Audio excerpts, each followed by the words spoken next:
നമസ്കാരം, എൻ്റെ പേര് അമ്പിളി. എല്ലാവർക്കും എൻ്റെ ക്ലാസ്സിലേക്ക് സ്വാഗതം. ഇന്ന് നമ്മൾ പഠിക്കാൻ പോകുന്നത് കേരള പാഠാവലിയിലെ വായിക്കുന്നു ഭൂമിക്ക് വർണ്ണങ്ങൾ എന്ന യൂണിറ്റിലെ മുക്തകങ്ങൾ എന്ന പാഠഭാഗമാണ്. മുക്തകങ്ങൾ നിങ്ങൾക്ക് എന്താണെന്ന് അറിയാമോ? ഇതിനു മുമ്പ് അത് പഠിച്ചിട്ടുണ്ടോ? എന്താണ് മുക്തകങ്ങൾ? നമുക്കൊന്ന് നോക്കാം.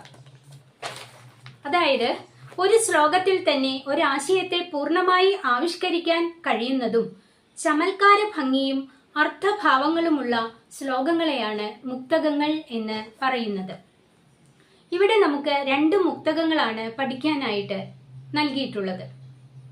ചേലപ്പറമ്പ് നമ്പൂതിരിയും നാലപ്പാട്ട് നാരായണ മേനോനും എഴുതിയ രണ്ട് മുക്തകങ്ങൾ. നമുക്ക് ആദ്യത്തെ മുക്തകത്തിലേക്ക് പോകാം.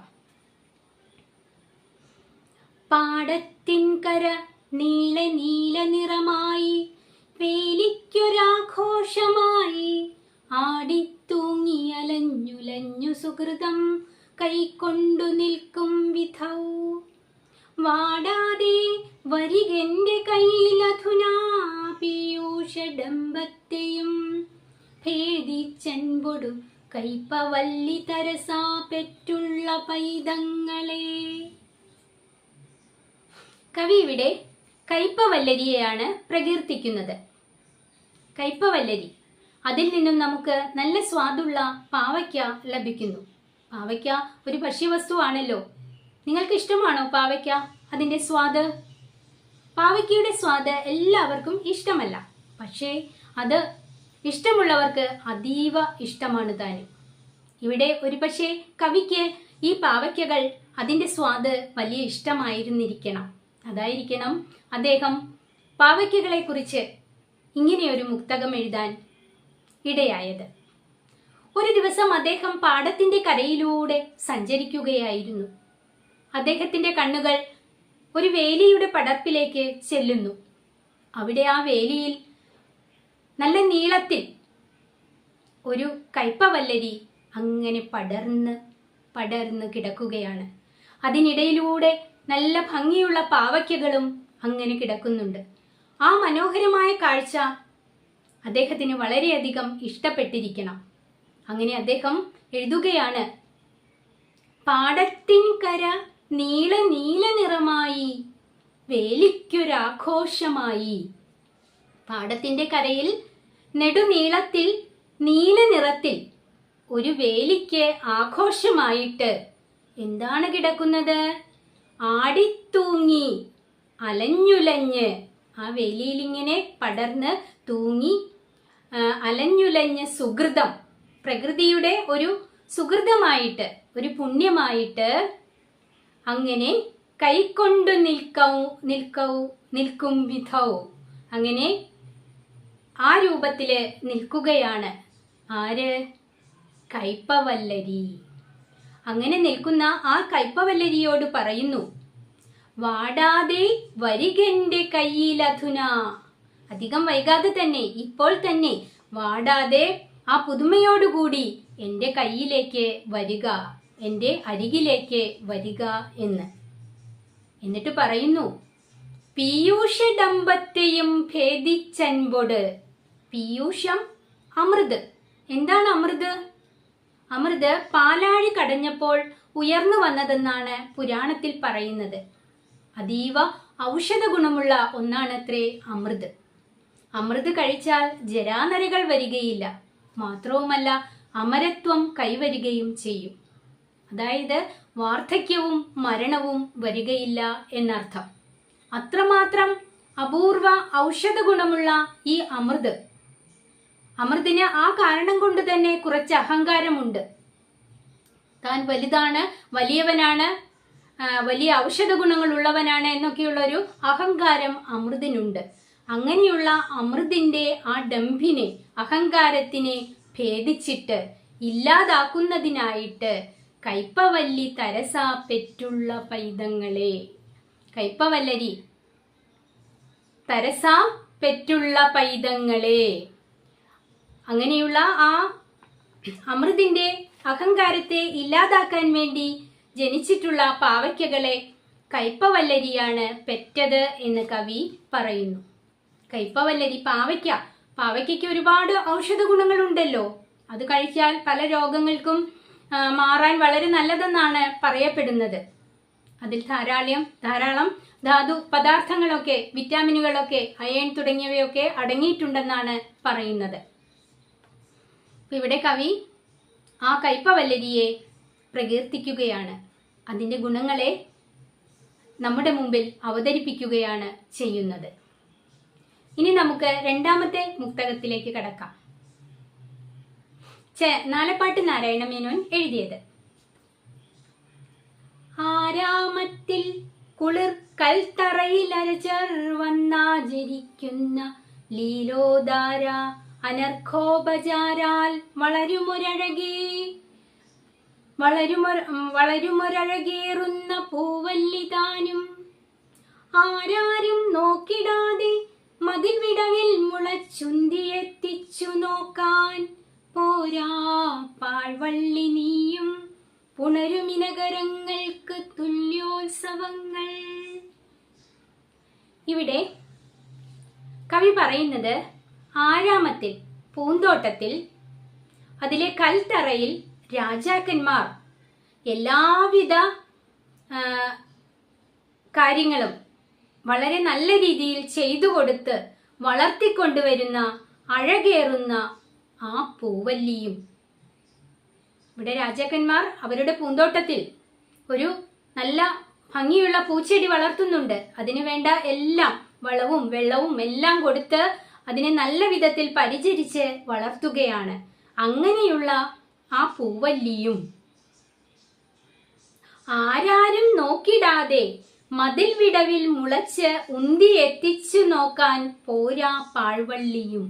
ആരും ശ്രദ്ധിക്കാതെ ഒരു മതിലിന്റെ വിടവിൽ മുളച്ചതാണ് ആ പാഴ്വള്ളി.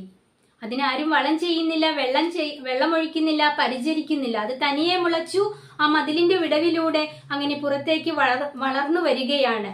അങ്ങനെയുള്ള ആ പാഴ്വള്ളിക്കും സൂര്യൻ തുല്യ സമാനതയാണ് നൽകുന്നത്.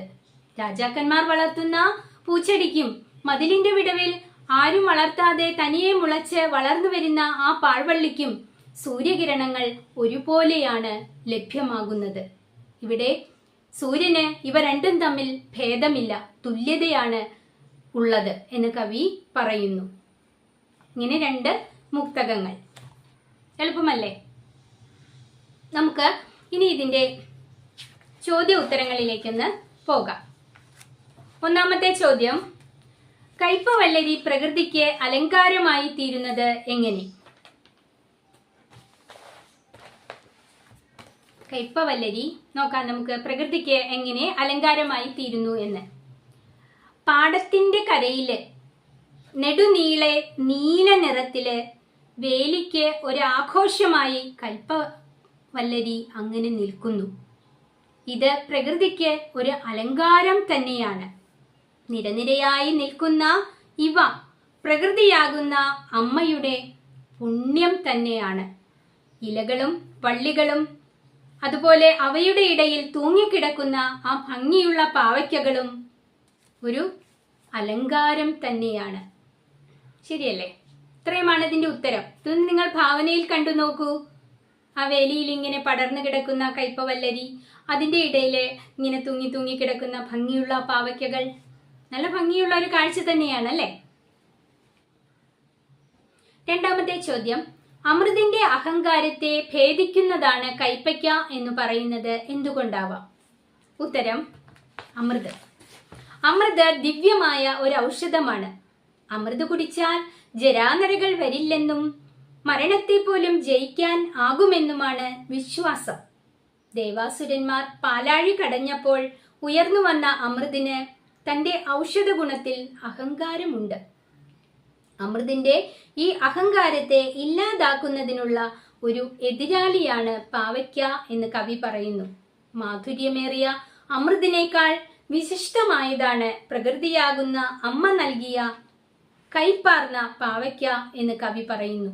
പാവയ്ക്കും ധാരാളം ഔഷധ ഗുണങ്ങൾ ഉള്ളതുകൊണ്ടുകൂടിയാണ് കവി ഇങ്ങനെ പറയുന്നത്.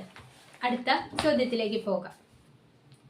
പ്രകൃതി സമഭാവനയുടെ പാഠമാണ് നൽകുന്നത്. നാലപ്പാട്ട് നാരായണ മേനോന്റെ മുക്തകം വിശകലനം ചെയ്ത് ഒരു കുറിപ്പ് തയ്യാറാക്കുക. ഇവിടെ സൂര്യൻ രാജാക്കന്മാർ വളർത്തുന്ന പൂച്ചെടിയെയും മതിലിന്റെ വിടവിൽ ആരാലും വളർത്തപ്പെടാതെ തനിയെ വളർന്നു വന്ന ആ പാഴ്വള്ളിയെയും ഒരുപോലെയാണല്ലോ കാണുന്നത്. അവിടെ സൂര്യന് ഈ ചെടികൾ തമ്മിൽ ഒരു വ്യത്യാസം ഇല്ല. രണ്ടുപേർക്കും തുല്യമായ രീതിയിലാണ് സൂര്യന്റെ കിരണങ്ങൾ ലഭ്യമാകുന്നത്. വലിപ്പ ചെറുപ്പ ഭേദമന്യേ എല്ലാത്തിനെയും സമഭാവനയോടെ കാണണമെന്ന ഒരു പാഠമാണ് ഈ മുക്തകത്തിലൂടെ കവി നമുക്ക് നൽകുന്നത്. അടുത്തത്, മുക്തകങ്ങൾ പരിചയപ്പെട്ടല്ലോ. കൂടുതൽ മുക്തകങ്ങൾ കണ്ടെത്തുക, എന്നിട്ട് ക്ലാസ്സിലെ അക്ഷരശ്ലോക സദസ്സ് സംഘടിപ്പിക്കുക. അപ്പൊ നമുക്ക് ഈ സാധാരണ അക്ഷരശ്ലോകം എന്ന ഒരു വിനോദമുണ്ട്, സാഹിത്യ വിനോദമുണ്ട്. അതില് ഈ മുക്തകങ്ങളായിരിക്കും കൂടുതലായിട്ട് ചൊല്ലുക. എന്താണ് അക്ഷരശ്ലോകം? നിങ്ങൾ കേട്ടിട്ടുണ്ടോ? അക്ഷരശ്ലോകം എന്ന് പറഞ്ഞാൽ ഒരു പഴയ സാഹിത്യ വിനോദമാണ്, ഇപ്പോഴും ഉണ്ടത്. ഒന്നിലധികം പേർ ഒന്നിച്ചിരുന്ന് ശ്ലോകങ്ങൾ ചൊല്ലുന്നതാണ് ഇത്. ഇതിലെ ആദ്യത്തെയാൾ ചൊല്ലുന്ന ശ്ലോകത്തിന്റെ മൂന്നാമത്തെ വരിയിലെ ആദ്യത്തെ അക്ഷരം കൊണ്ട് ആരംഭിക്കുന്ന ശ്ലോകമാണ് അടുത്ത ആൾ ചൊല്ലേണ്ടത്. അപ്പോൾ ഒന്നിലധികം പേർ അക്ഷരശ്ലോകത്തിനുണ്ടായിരിക്കും. ആദ്യത്തെയാൾ ഒരു ശ്ലോകം ചൊല്ലുന്നു. ആ ചൊല്ലി കഴിഞ്ഞതിന് ശേഷം രണ്ടാമത്തെയാൾ എന്താണ് ചെയ്യുന്നത്? ആദ്യത്തെയാൾ ചൊല്ലിയതിന്റെ മൂന്നാമത്തെ വരിയിലെ ആദ്യത്തെ അക്ഷരത്തിൽ തുടങ്ങുന്ന ശ്ലോകം ചൊല്ലണം. ഇങ്ങനെ ശ്ലോകം ചൊല്ലി ചൊല്ലി ചൊല്ലി കിട്ടാതെ വരുമ്പോഴാണ് ആ ആൾ പരാജയപ്പെടുന്നത്. ഇതൊരു മത്സരമായിട്ട് നടത്താറുണ്ട്. നമുക്ക് കുറച്ച് മുക്തകങ്ങൾ നോക്കാം. മഹീപദേ ഭാഗവതോപമാനം മഹാപുരാണം ഭവനം മദീയം നോക്കുന്നവർക്കൊക്കെ വിരക്തിയുണ്ടാം അർത്ഥങ്ങളില്ലെന്നൊരു ഭേദമുണ്ട്. രാമപുരത്ത് വാര്യരുടെ ഒരു കവിതയിലെ ഭാഗമാണിത്. മറ്റൊന്ന് വള്ളത്തോളിന്റെ കവിതാഭാഗത്തു നിന്നും. കിട്ടിയിലെയോ ദക്ഷിണ വേണ്ടുവോളം വിശിഷ്ടനാം ശിഷ്യനിൽ നിന്നിതാനീം ദിവ്യായുധം വല്ലതുമുണ്ട് ഉണ്ടു ബാക്കി എന്നാൽ അതും നൽകി അനുഗ്രഹിക്കാം. ശിഷ്യനും മകനും എന്ന ഖണ്ഡകാവ്യത്തില് പാർവതി ദേവി ദേഷ്യത്തോടെ ശിവഭഗവാനോട് പറയുന്ന വരികളാണിത്. അടുത്തത് മറ്റൊരു മുക്തകം.